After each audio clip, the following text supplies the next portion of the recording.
Welcome back to my YouTube channel. ಮೊಳಕೆ ಕಟ್ಟಿಂದ ಹುರುಳಿಕಾಳು ಸಾಂಬಾರು ಯಾವ ಥರ ಮಾಡೋದಂತ ನೋಡ್ಕೊಬನ್ನಿ. 2 ಈರುಳ್ಳಿ, 4 ಟೊಮೊಟೊ ಮತ್ತು ಸ್ವಲ್ಪ ಕೊತ್ತಂಬರಿ ಸೊಪ್ಪು, ಆಮೇಲೆ ಕೊಬ್ಬರಿ, ಸ್ವಲ್ಪ ಬೆಳ್ಳುಳ್ಳಿ, ಜೀರಿಗೆ ಇಷ್ಟು ಮಿಕ್ಸಿ ಮಾಡ್ಕೋಬೇಕು.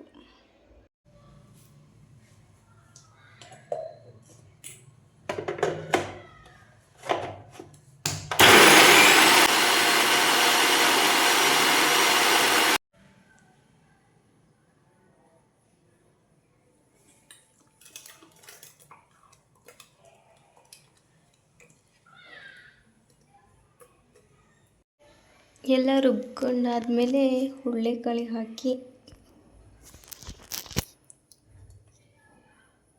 ಸ್ವಲ್ಪ ಸಾಂಬಾರು ಪುಡಿ, ಒಂದು ಸ್ವಲ್ಪ ಅರಿಶಿನ,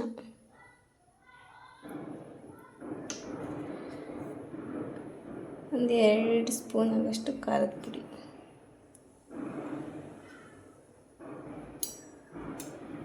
ಆಮೇಲೆ ಸ್ವಲ್ಪ ಉಪ್ಪು,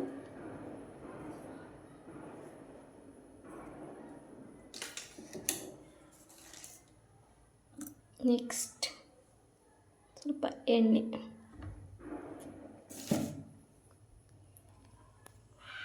ಎಲ್ಲ ಮಸಾಲೆ ಹಾಕಾದ್ಮೇಲೆ ನಿಮಗೆ ಎಷ್ಟು ನೀರು ಬೇಕು ಅಷ್ಟು ಸೇರಿಸ್ಕೊಂಡು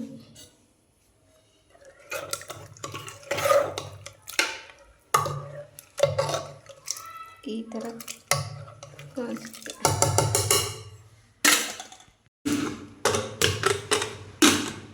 ಆಮೇಲೆ ಕುಕ್ಕರ್ ಬಾಯಿ ಹಾಕಿದ್ಮೇಲೆ 3 ಅಥವಾ 4 ವಿಷಲ್ ಇಟ್ಕೊಂಡಾದ್ಮೇಲೆ ಒಗ್ಗರಣೆ ಕೊಟ್ಕೊಬೇಕು.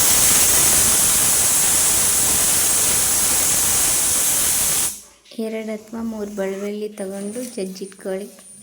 ಆಮೇಲೆ ಸ್ವಲ್ಪ ಎಣ್ಣೆ ಕಾಯಿಸಿ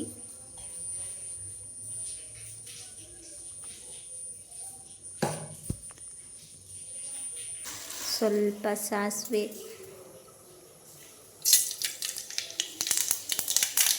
ಒಂದು ಸ್ವಲ್ಪ ಜೀರಿಗೆ, ಒಂದು ಸ್ವಲ್ಪ ಕರಿಬೇವು ಎಲ್ಲ ಹಾಕಿ ಆದಮೇಲೆ ಜಜ್ಜಿಟ್ಕೊಂಡಿರೋ ಬೆಳ್ಳುಳ್ಳಿ ಎಲ್ಲ ಹಾಕಿ ಒಂದು ಒಗ್ಗರಣೆ ರೆಡಿ ಆದಮೇಲೆ ಸಾಂಬಾರಿಗೆ ಹಾಕಿ ಹುರುಳಿಕಾಳು ಸಾಂಬಾರು ಆಯಿತು. ಈ ವಿಡಿಯೋ ಇಷ್ಟ ಆದರೆ ಲೈಕ್ ಮಾಡಿ, ಶೇರ್ ಮಾಡಿ, ಹಾಗೆ ಕಮೆಂಟ್ ಮಾಡಿ. ಬಾಯ್.